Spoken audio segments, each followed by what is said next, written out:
I'm finished. Oh, good. So that's, I didn't mean, oh, good, Jeff. I'm so done with number 3. So that's number 3, marketing is a core part of the business.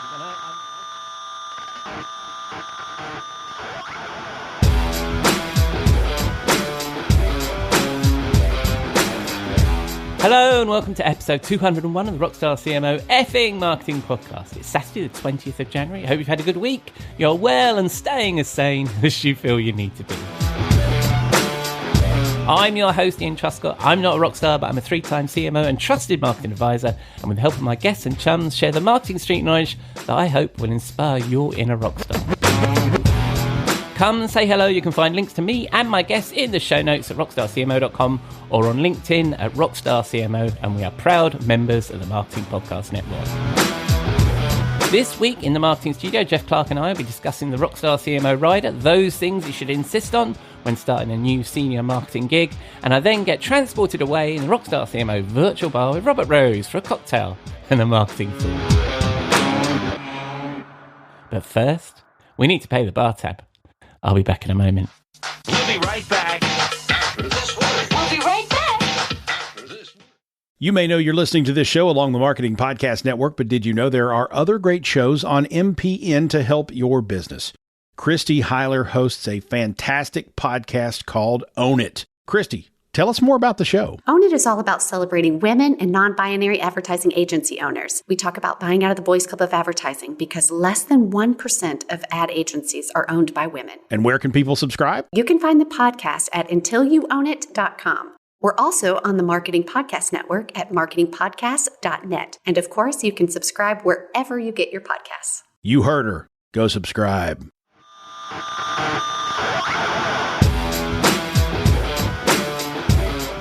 On to our first segment, the Rockstar CMO studio, with my chum, Jeff Clark, our resident strategy advisor and former Forrester research director.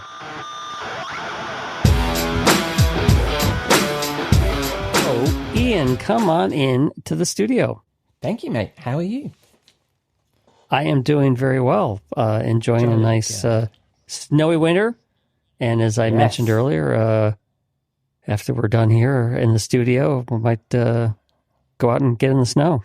Get the skis on. Splendid. Yeah, I as you know, we used to live in south of you in Connecticut, and my wife still gets the school updates.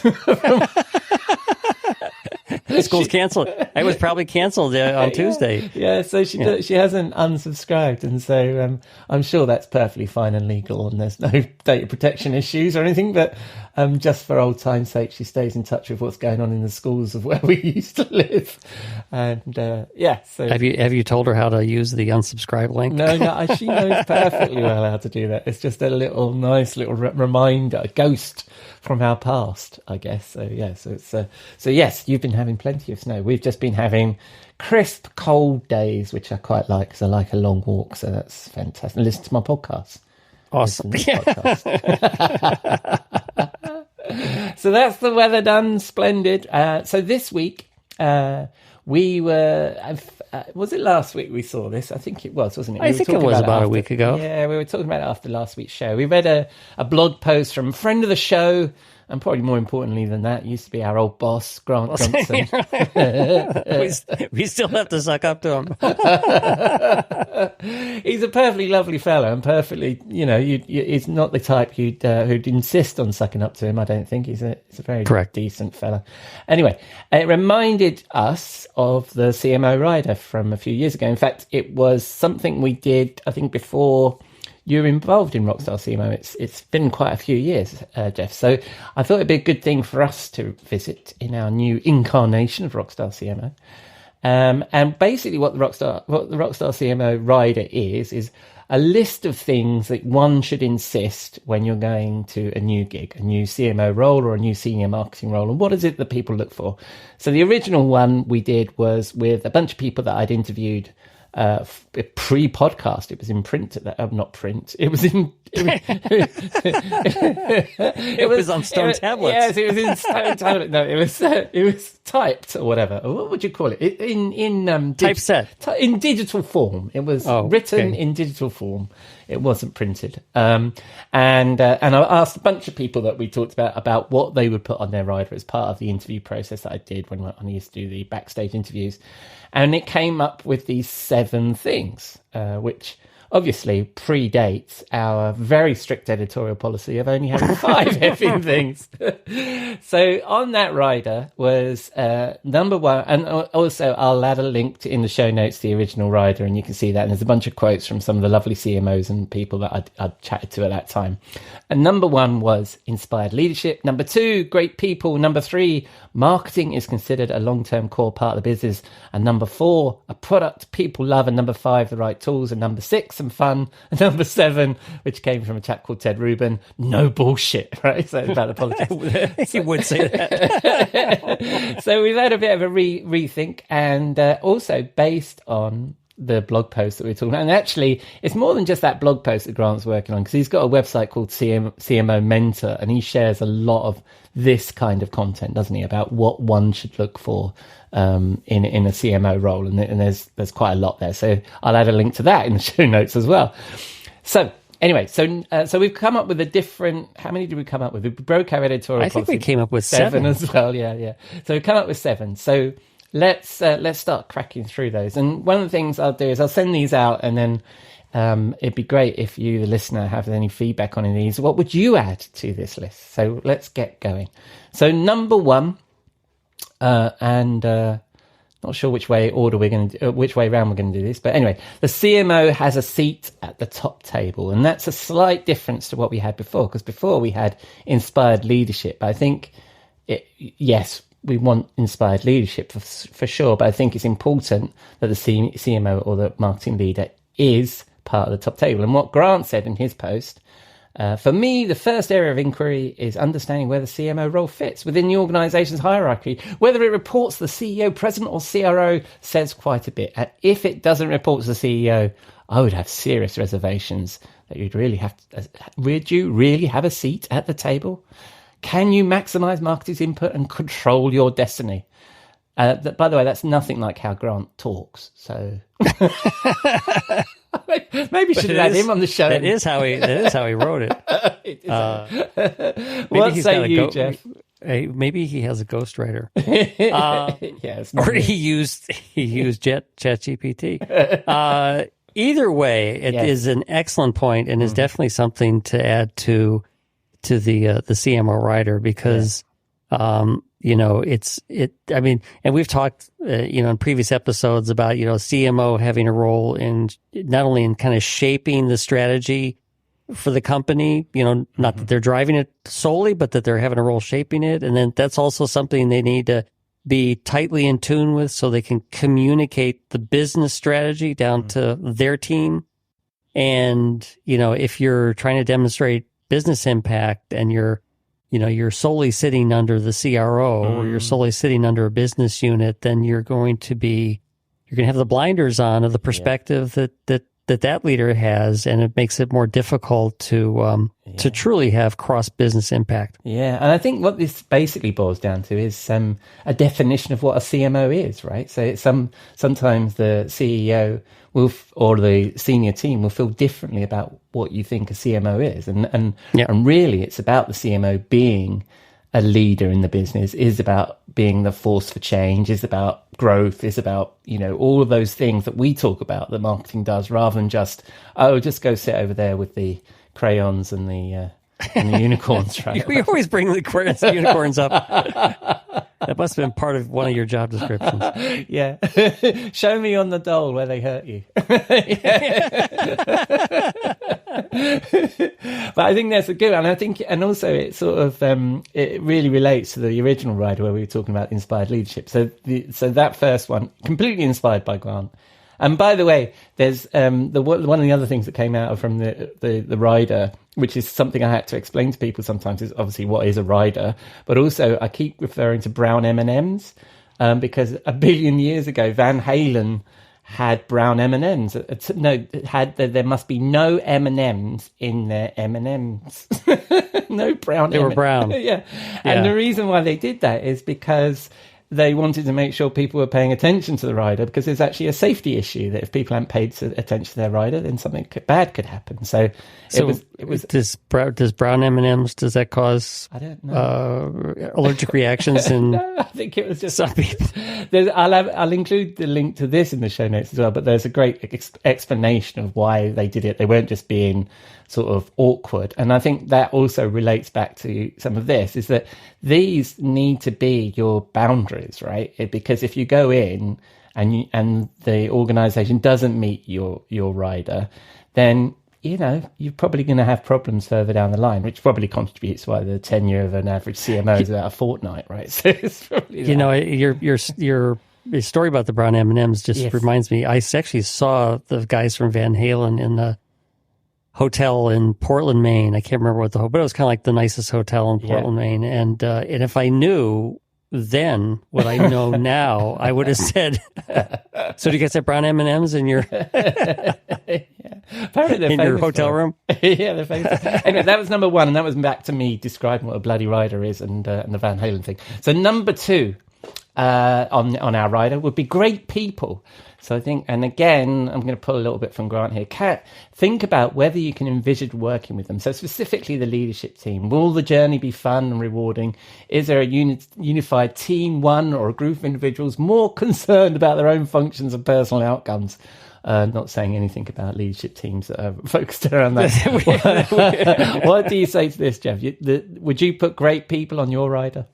Absolutely. And I think, you know, I mean, you know, if you've got to collaborate with, you know, the head of sales, CRO, you got to collaborate with the head of product. You got, you know, there's going to be people on a corporate strategy team or whatever that you need to be working with. So I think this is critically important to your success. And I think his quote is right on the money, because, you know, I've been in organizations where, you know, people are either more focused on their own personal outcomes, or they're scared of the CEO, and so they do. So they're just purely yes people, and it just makes it, unless you want to be one of those yes people, it makes it very tough for you to be successful. So and it's something. I mean, this is where we can start getting into, you know, how do you determine these things. And I think this is one of the things you get into an interview process.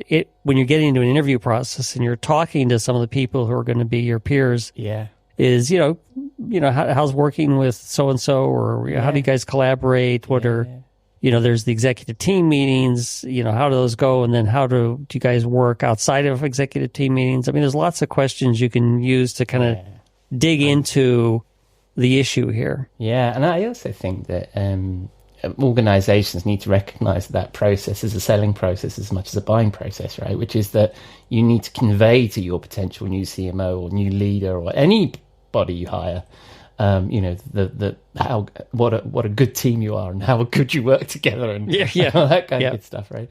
And I also I'm going to go back to the original rider, and it's Jenny Young's got a great quote in here, and I had to look this up. She's now the VP of marketing at Circular. I think at the time she was the CMO at Tapit.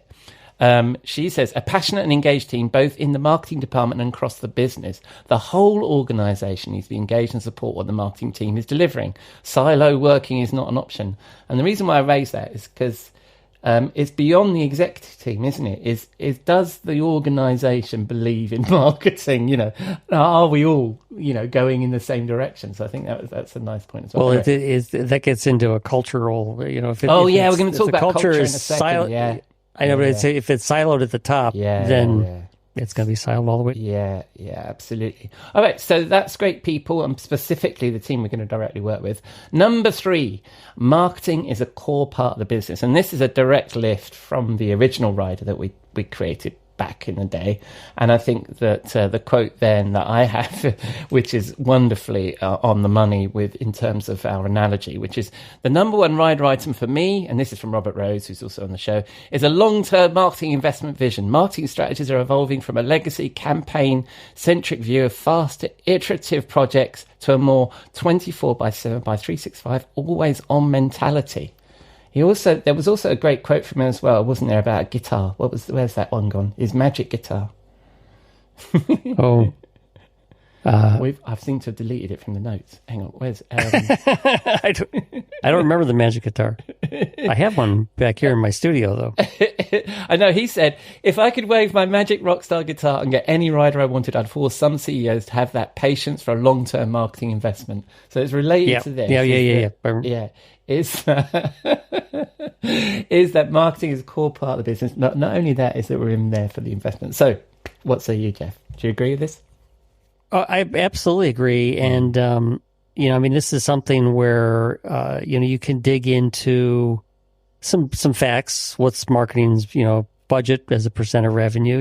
If it's like 1% for a small company, it's like, okay, marketing's not a core part of the business. What were the past goals, accomplishments of, prior CMOs or leaders? What's the business looking for impact? And if you don't get answers that are, pretty well defined, well articulated, and if they, it's like, well, maybe marketing was previously not, but we're actually looking to make marketing a core part of the business. I know Grant's come into a couple of those situations where it's like, okay, now it's actually time for us to invest. So, yes.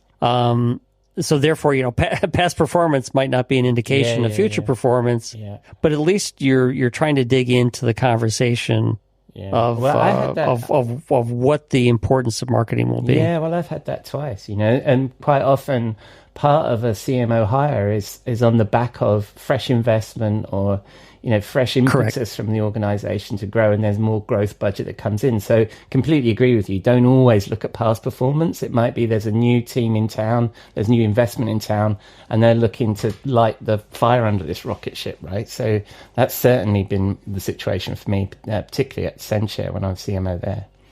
So that's marketing is a core. Did I interrupt you there? You had finished your point. I'm finished. Oh, good. So that's, I didn't mean, oh, good, Jeff. I'm so done with number 3. So that's number 3. Marketing is a core part of the business. And I think some of these we could absolutely hammer home for 20 minutes on their own, couldn't we? So number 4, and this is a new in. If I did this like the charts, so who is it that does the charts in the US? So if I need that charty type voice. New in at number 4. There's freedom to play your set list. So this was an interesting one. We were discussing this for quite a while before I hit record, and I quite like this idea. So this is the idea that your skills match the company's gap. So what you're going to do what it is that your strengths are match the needs of the business, or at least that you're going to have a whole team and stuff like that. So this was kind of suggested by you, Jeff. Would you care to elaborate for me? I could elaborate on this. I mean, I've talked to people who've come into companies like I'm a demand generation guy, so I'm here to solve directly impact input and make sure marketing impacts demand. Or I'm the sales support guy, so everything we do is about creating materials, messaging, arming salespeople because it's a sales-driven organization. Or I'm coming into where there's an entirely dysfunctional team. So regardless of what other focus of marketing I may have, my primary objective is to rebuild the team, get it working. I mean, that's actually the last episode we did on the 5 dysfunction of the teams. That's where the CEO came in without hardly any experience in the market they were in, she was in, and it was all about making the team work. Or, you could be, which we'll refer to soon, is I'm a brand guy and I'm here to solve a problem that the company has a poor perception or poor awareness. And so that's what I'm here to do. And oftentimes, particularly in larger organizations, it isn't one thing, but when you get into startups and you get into, mid-tier companies, often there is like one particular focus. And in any situation, it might be that you're there to solve a gap. Yes. So you want to be clear on that gap. And if they, in the interview process, if they articulate a gap that's like, well, I guess that's not really me, then it might be best to move on. Well, also, I think it's a broader conversation there as well, which is that I think if you can see what the problems are, you need the freedom, like we said, to play your own set. You need that play set list. Yep. You need that freedom to go and make the changes you can see need to be made. I mean, I don't think we're suggesting here that well, I'm not suggesting, I know you're not suggesting, I'm not suggesting here that you go in and say, this is my playbook, I'm going to use this everywhere. And we've seen that with a CMO. Absolutely, I've seen that. And this is my playbook, I'm going to go in my playbook, and this is the way it's going to be done. Not suggesting that, but certainly suggesting that to make sure that you've got the freedom to fix the problems you have, that you can see in marketing, right? Rather than that, you might not be given that leverage. So yes, I think that's the point, isn't it? So number 4, free to play your set list. So free to make your impact and stuff. Yeah? I'm going back to my old tunes. Yeah. Seeing if they work in the next job. Yeah. All right. Number 5. And again, something we discussed beforehand. It'd be interesting if any of the listeners have an opinion on this. One of the things we were putting in here, and it actually was inspired by Grant, again, I might as well have just had him on the show, right? And the two of us could have stayed at home. But the other is... Somebody has to interview. And so he believes that the value of the brand is an important thing that you need to make sure is understood before you go into a new role. To quote what he said, I've also found that many companies don't really value or understand branding. So it's important to get the company's perspective on the role and importance of the brand. Now, I think that's slightly contentious, and I think we both agree that whether this should be on a rider or not, because not every CMO role, it relates to the previous rider entry. Not every marketing challenge is going to be about brand. What do you think? Are you smoking something? Well, it is Rockstar, so perhaps you are. I think I think the key point here is that brand is very important to a company being successful, and that's important for people selling. It's important for people in service and support. It's certainly important for marketing, because the more in tune with your brand your audience is, the better so if I'm a demand gen guy, it's going to work better if there's a good awareness and preference for my brand. And obviously, if there are issues, you can go in and fix them. But you want the executive team and the board to understand that the brand is important. So you might not be there to specifically solve a brand issue, but if they don't think brand's important, then you may find yourself having, uncomfortable conversations, because you come to the conclusion it's like, oh, we're trying to get into a new market, but those people don't know us, and so we've got to invest something in our brand for them to be aware before we start selling and and they go, no, we're just going to this our best sales rep, and it's like, well, okay, that's not going to work very well. All right, yeah. Well, I think, this is, as an old boss used to describe some of these things. These are wet clay, right? So they're still things we're forming as ideas, right? But I don't know why that popped into my head, but it hasn't got much of a rock star analogy, has it? Wet. No, clay. it doesn't. But anyway, that's all right. So I think there's a couple of things here. One is I think if you're working with a CEO and a C-suite and they understand the value of brand, it implies a deep understanding of the value of marketing that is beyond sort of pay-per-click and, the metrics. Research rankings and da-da-da-da-da. So that's cool. The other thing is I think that brand is and I think we've discussed it, it's a multiplier on all of your activities, right? So every activity is going to perform better if you've got a strong brand. So again, if they understand that, then that's great. So I think it should be on I think at least understanding the whether brand is valued is an important thing to have on your next job rider, right? I think so. Yeah, I think number 5. Totally agree. All right, 100%. Cool. So stumbled over that one. So that was number 5. Brand is valued. Number 6. This is why we only do 5, because once we get past 5, we start. I don't think it's that. I think it's more about our prep, right? And number 6. People love the product. So I think this is important, isn't it? So in the original rider, there's a great quote from Tom Wentworth, who's the CMO of Recorded Futures. He says, my rider has 3 things on it: a large market, great people, and a product that users love, in that order. You can build a good company with 1 or 2 of these things, but if you want to build a great company, you need all 3. So really, he's pointing at the previous things we talked about, but really it's about a product that users love. What say you to that then, Jeff? It's great working for a company where you've got happy customers and strong advocates because, your marketing, testimonials, speakers at shows, conferences. I mean, it is such a difference when you have, really good customers that, have their own brand recognition, but they say great things about the organization. And again, obviously, when you get into, if marketing is going to have a impact on customer satisfaction, retention, et cetera, it's like what people are buying is the product. They're not buying your messaging. And so having a product that people love, that's very sticky, that's got long-term value for the organization. I mean, that just that goes miles in terms of ability to fuel your marketing. So I would look for recordings from past conferences. Have customers been speaking there? Can you find customers through your own network that you could talk to?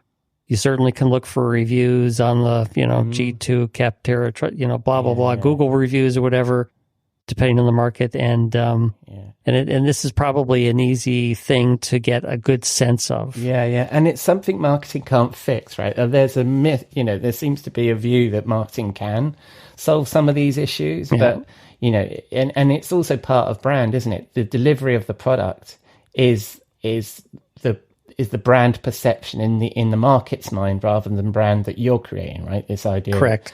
There are two brands. There's the one you create and there's the one that's in their heads and the one they talk about when you're not in the room. So really important to have a great product. And it doesn't have to be like people love it, like some crazy cool product. It could be some boring legal thingy that people just, they need it and they want it and they love it. So that's important. Okay, so number 6, people love the product. Finally, number 7, a good company culture. And we kind of conflated these because in the original list we had number 6 was some fun, and then we had Ted's no bullshit, right? So we've conflated these just to have a good company culture, which is a kind of bit loose kind of term, but I think that's important, isn't it? There's some fun in there, and there's no politics in there, and all that kind of stuff. And also, I think as I think Grant was sharing in his blog post, is that you fit in, right? So what do you say to that? What do you think about it? I think you're right. So there's there's one aspect of this where it's just like you can find out whether, it's a positive culture. You can look at Glassdoor ratings. You can, talk to others, who are in the company that are kind of not necessarily in your interview cycle. I know I've done that at a couple of jobs. You find somebody that you can connect to that's maybe further down and, just get a sense. But then part of it does come back to the match aspect, but not a match from a skills perspective or experience, but some people like high pressure. Some people like, a company that's kind of got on an even keel. Some people like to be in high growth oriented. Some people like to be in stable and profitable organizations. I've been in all of them, and it is kind of funny how we just, the memories of whether you felt more, part of the culture because it kind of fit your own, personality and style. So I think this is a absolutely good one, and I certainly agree with the no bullshit, because if you're getting bullshit on items 1 through 6, then all is for naught. And I think there, as long as it's straight, because I think that some people thrive really well, like you say, in sort of high growth, sales orientated, sales led organizations where there's a bit of a boiler room pressure situation. Other people, that's not for them. But I mean, it's figuring out whether this is a good company culture, and the other thing with all of these rider items, isn't it? There's two sides to it. Is it your fit and what they have, right? So a good company culture means somewhere where you feel you're going to fit in, right? We can't demand that they have a great culture. What does that mean? Anyway, so that's the 7. So let me recap the 7. And so the first one is the CMO has a seat at the top table, very important. Second one, great people, both in terms of the leadership team and the marketing team, and that it's a great company to work for. Number 3, marketing is a core part of the business, which is maybe should be number 2, but let's think about that. Number 4, that you're free to play your set list, so you're able to solve the problems that need to be solved. Number 5, brand is valued. Number 6, people love the product. And number 7, there's a good company culture where you can fit in. And there's some fun and no bullshit. So those are our 7. Love to hear what people think about those 7. I'll obviously put those in the show notes and you can give me your feedback. And we finally get to our last agenda item. Jeff, what song have you picked for this week? I'm going to pick a fun, no bullshit song. Papa's Got a Brand New Bag. So we're actually going way back to 1965 in James Brown. And it's like, he's out. He's got a brand new bag. He's looking for a new shtick, a new thing, and he ain't no drag. Papa's got a brand new bag. Just has a good feel with this. Yeah, no, it's an absolute classic tune. I'm looking forward to playing out with that. There were some other suggestions that were a bit newer, but yeah. So that's Papa's Got a Brand New Bag by James Brown from 1965. And will I see you in the studio next week? You've got a very fussy rider, yes. Right? I mean, yes, I have a very fussy rider. What's the culture like? Yes. I'll send you a packet of M&Ms with no brown ones in. So all right. Actually, I like the brown M&Ms. You can just send me the brown M&Ms. I'll send you the brown M&Ms. The ones I'm not giving to Van Halen. All right, buddy. I'll see you next week. Enjoy the snow this afternoon. Thank you. Cheers, mate.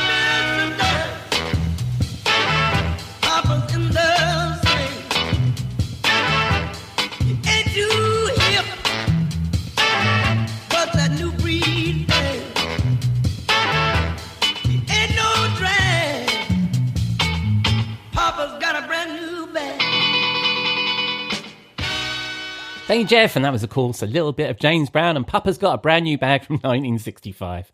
And I'll include links to that article by Grant Johnson on CMO Mentor and the original Rockstar CMO rider in the show notes on rockstarcmo.com. Right, it's that time of the week to wind down in the Rockstar CMO virtual bar and join Chief Troublemaker at the Content Advisory, Robert Rose, for a cocktail and a marketing thought.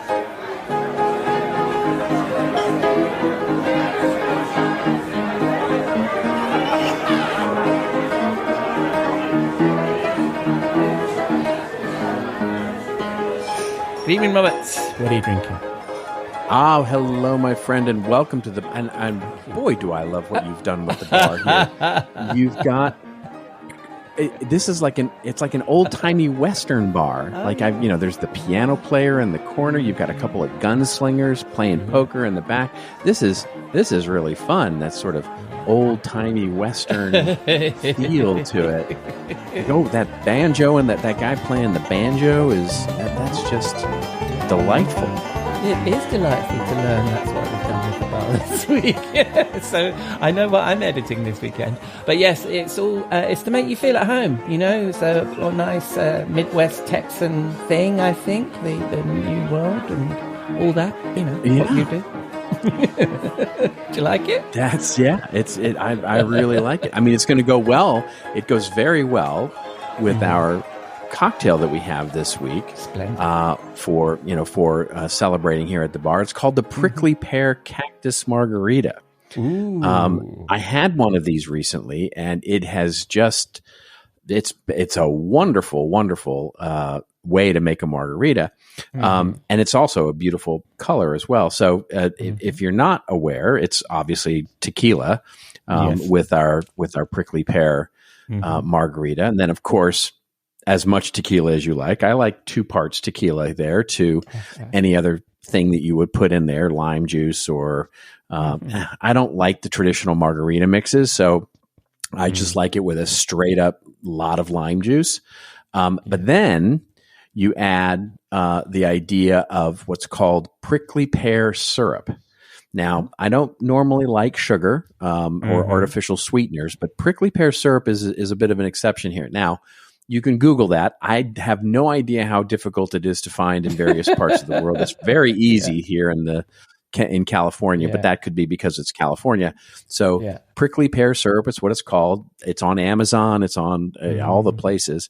But it's a very specific kind of sweetener. And by the way, it goes good on pancakes. It's good. It's a very distinct taste. But then you add that and you have what you call a prickly pear margarita.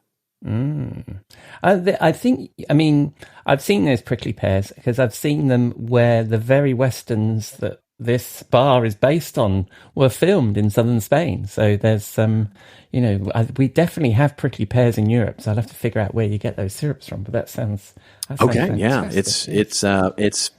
it's a lovely, and it makes it a lovely color of pink usually. Yes. So you get a nice color to it as well. Yeah, and goes well, as you say, with the theme for the bar this week. And where shall we be drinking these? We're going to go out to the desert. I thought so. And the reason we're going out to the desert is because my wife, as we record this and get ready for production, she's headed out to Sedona, Arizona. So I've been looking at pictures of Sedona, Arizona for the last couple of weeks as she prepares for her sojourn, which she likes to do every year, get out to the desert. I hate the desert, so I don't go. But we're going to go. We're going to go and hang out in the desert and drink a couple of these, out in the warm, which is lovely. A warm desert, sort of the winter in the desert is always lovely. Yeah. And watch the sunrise or the sunset and drink a couple of these prickly pear margaritas. Yeah, ye and ha, I think, as they would say. Where and then as we watch the sun go down and the mooing and the grazing or whatever goes on in the desert. What and the conversation turns to marketing. What are we talking about this week? Well, we're going to talk a little bit about the talent crunch that we see that's happening right now. Yeah, so it's an interesting new year, and what we're seeing a lot of is, there's a lot of research out there that is sort of coming together to sort of point to an interesting trend. And so, our own research sees this a lot, where we still see marketing budgets being limited, under a high degree of scrutiny. So a lot of CMOs feel like they still lack the budget to really fully execute a strategy that they want to. The source of that pain, or that sort of thorn in the side, is really around the new integration of cross-functional parts of marketing, which largely means content.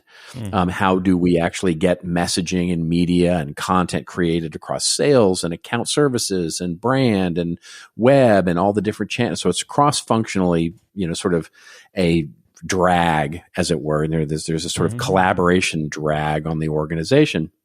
Just hard to operate efficiently. And basically it becomes harder to achieve goals when you have that sort of drag on the system, because you can't spend as much time or effort or resources on doing really cool stuff that would differentiate you. And it's sort of a bit of a self-fulfilling prophecy there. And the interesting thing is that as AI comes to bear, generative AI specifically, automation, more technology around personalization, more competition with media, so the pressure to do more and interesting things when it comes to content experiences, both digital and physical, is still high.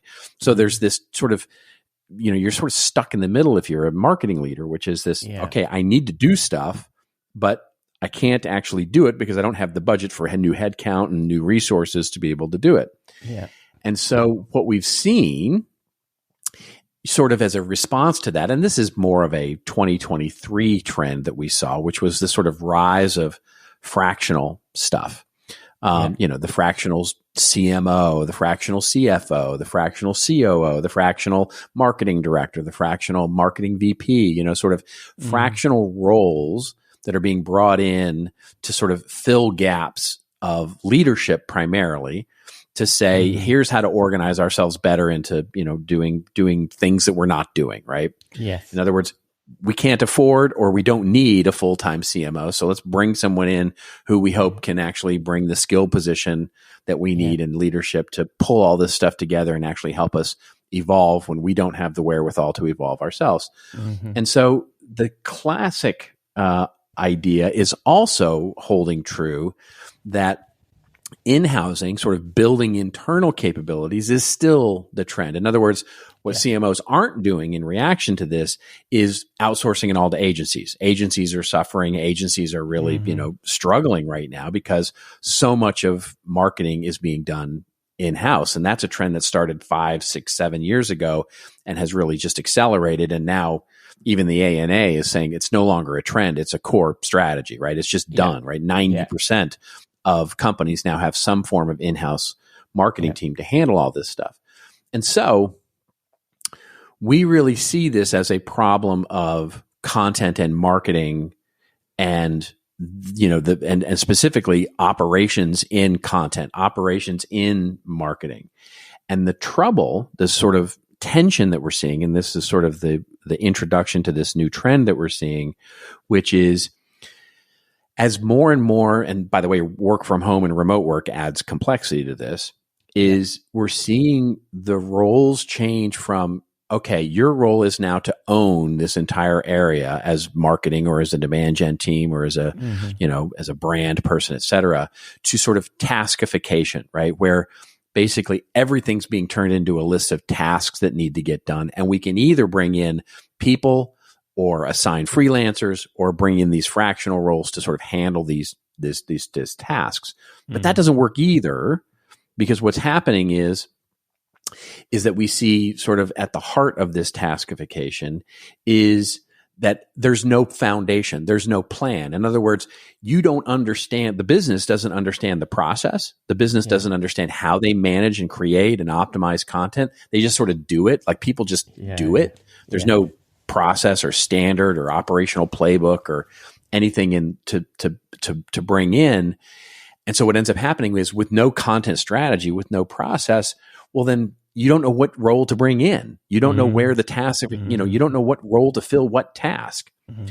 And so we've seen sort of this trend toward pulling in a partner or what some are calling it. There's a great HBR article on this called a talent cloud, where it's a platform of talent, right? It's an access to a network of talent that is helping to create a plan, execute on that plan, and basically then manage that operation and help evolve the marketing organization to pull in things like AI and automation and personalization and all the things that they want to do, those very unique niche skills that are needed, but only for a specific amount of time. So they can plug holes very quickly, very efficiently by bringing in this platform and pulling in the right talent at the right time to the appropriate level of task. And so whether you call that a talent cloud or a content service or, it's not an agency service, because it's an agency service typically says, hey, here's our methodology for solving your problem or creating this campaign, and you're going to align or comply with our methodology. And if the agency goes, so does the process, so does the standard, right? So does the operational playbook.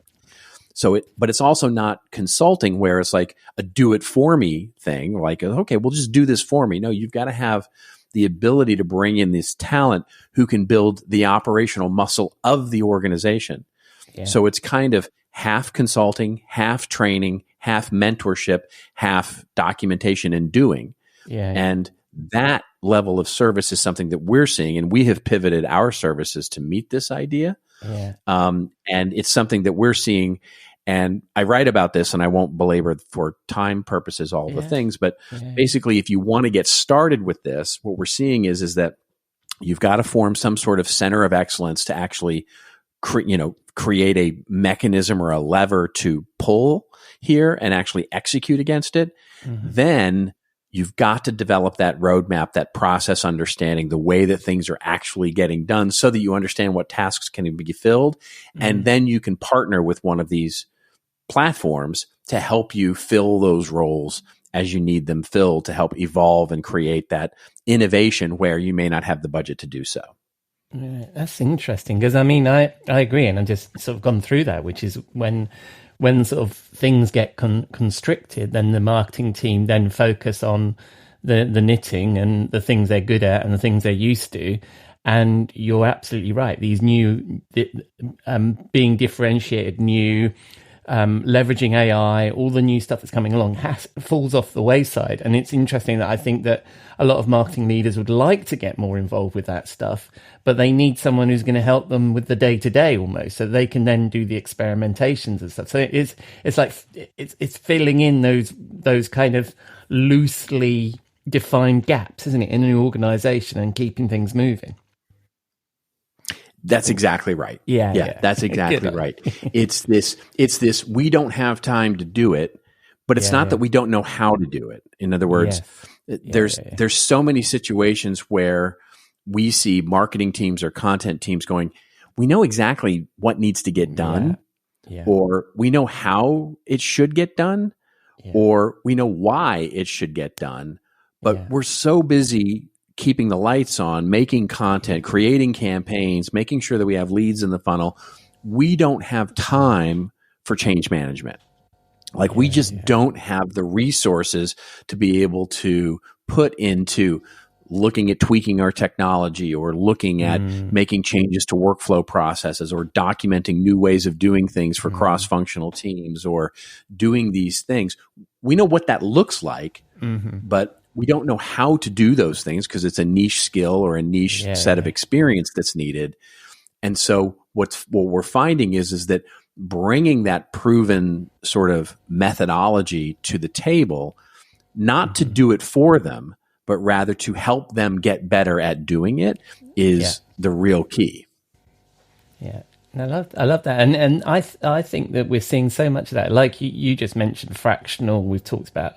I don't like the term necessarily marketing as a service, but you're seeing a lot more. I think of that sort of flexible way of working. It isn't a hard line between agency and in-house. It's trying to create those partnerships, isn't it? And allowing an organization to kind of flex, isn't it? When initiatives come along or go away, and creating that flexible marketing team, which is part in-house, part agency, part outhouse, or whatever you would say. Yeah, that's exactly it. Different connotation outhouse when we're sitting in the desert like this. Right. So where would I can imagine where one might learn about this sort of model. Where might one go to learn about this? Perhaps around content strategy. Where might one go to learn about something like that? I will point you to, for this particular article, point you to Content Marketing Institute, where I've just written about this. Oh, okay. And so that would be great to go write, or to go read the more detailed approach to what we're seeing here.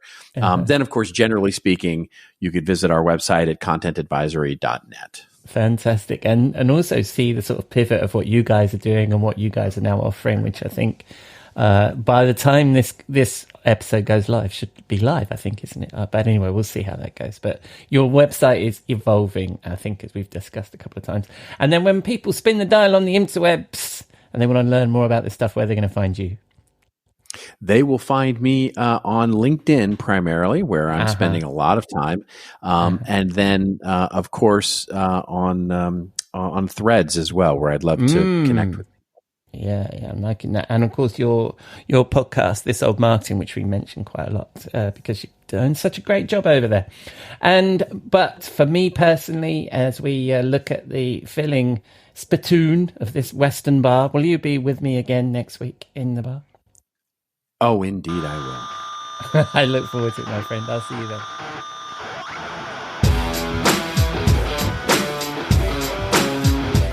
Thank you, Robert. Some great observations in how we are getting our marketing done with fractional and freelance help. Certainly seeing that with our work at Rockstar CMO. And if you're looking for help, give us a shout. So that's a wrap on episode 201 of the Rockstar CMO effing marketing podcast. I've been your host, Ian Truscott. Thanks to Jeff and Robert for sharing their insight. You can find links to us, our work, and all the things we discussed in the show notes at rockstarcmo.com, along with our blog, newsletter, and all our previous episodes. And thank you for dropping a dime into your podcasting jukebox, selecting our track and jiving along with us. I would love to hear from you, so please say hello or drop us a rating or review in your favourite podcast app, or just keep listening. I'm glad you're here. Next week, Jeff and I are planning on chatting about some research that found that 84% of B2B deals are decided before marketers even know about them. And of course, I'll wind down the week with Robert for a cocktail and a fresh marketing thought. Until then, have a great week, and I hope you again join us here next week on Rockstar CMO FM.